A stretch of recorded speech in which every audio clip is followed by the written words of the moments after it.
cheersing after the end. Yeah. And also drinking during. All right. Pre-cheers. Thank you. All right, this was kind of hard for me because I have so much to say about Alex that was really hard to kind of narrow it down. But I figured I would start at the beginning, which was May 2013. Alex and I are at med school orientation. And on our last day of orientation, we had a field trip on a school bus to a rural, like 7-year-olds medical site or something. Rural. And I somehow was the last person to get on the school bus. I get on, I'm looking for a seat, and the only seat left Seat's taken. is next to the pretty girl, Alex. And I was like, oh God, I have to sit by her. And so I was just like, oh, like, can I sit here? And she was like, yeah. I sit down.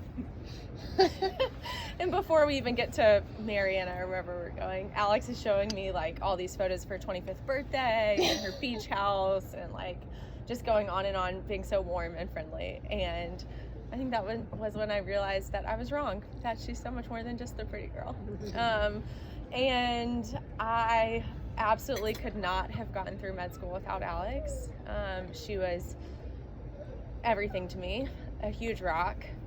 And I very quickly learned how incredibly talented she is.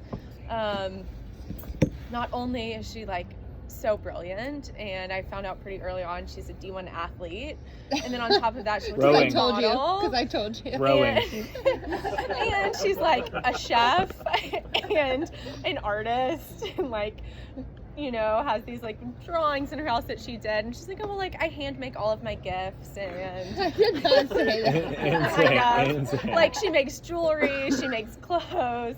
And then she started cutting my hair because like I didn't have any money. We were poor. And then I was like, wow, this girl does everything.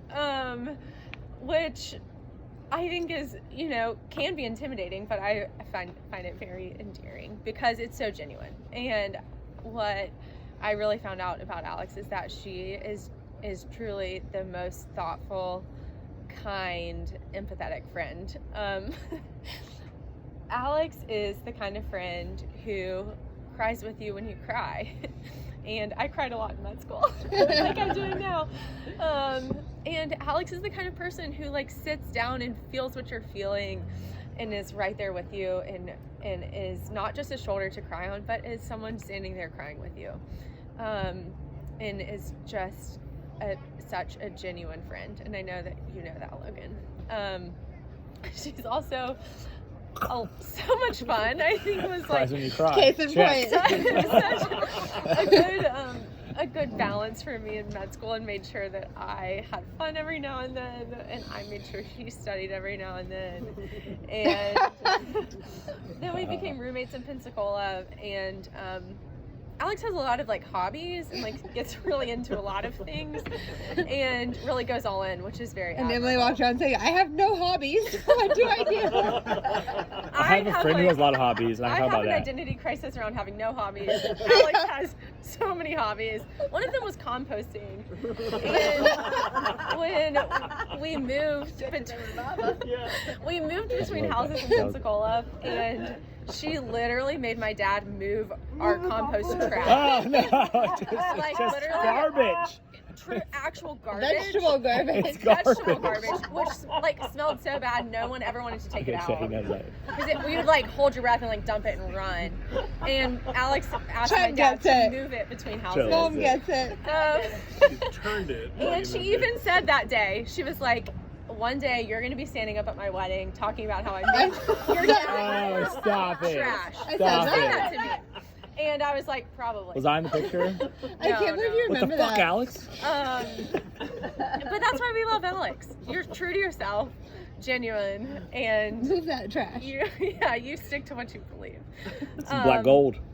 And I also Pretty. do remember when you met Logan, the first time when she went to New Orleans and did her Yikes. rotation there The as a first med through student. fifth times were bad. Well, she came back talking about this like super cute intern who had a girlfriend at the time, I think. was unavailable. But Unavailable. like Very available. a year later, when she matched in New Orleans and moved there, and then I got a phone call that Logan had gotten her phone number at their like welcome pool party on a piece of notebook paper. And It's called game. as we all know now, the rest is history. And that was really fun. But yeah, I mean, Logan, I know that you know what a great wife you have. But she is a true gem, the best of friends, the most kind and thoughtful and caring, brilliant, and I think it goes without saying beautiful. But thank you for having this wonderful wedding here in Nantucket. Thanks for having us, and cheers to the Doctor's Vizina. Yeah. Oh, badass. Tricked ya. Tricked you I up. think you have to take one of our last names now because you're here. I guess so. And just one more cheers. Cheers. Cheers to Emily, the friend who came to Nantucket. It's your birthday? Emily's 30th birthday is on Sunday. She looks 29. Well, I just assume everybody's over 30.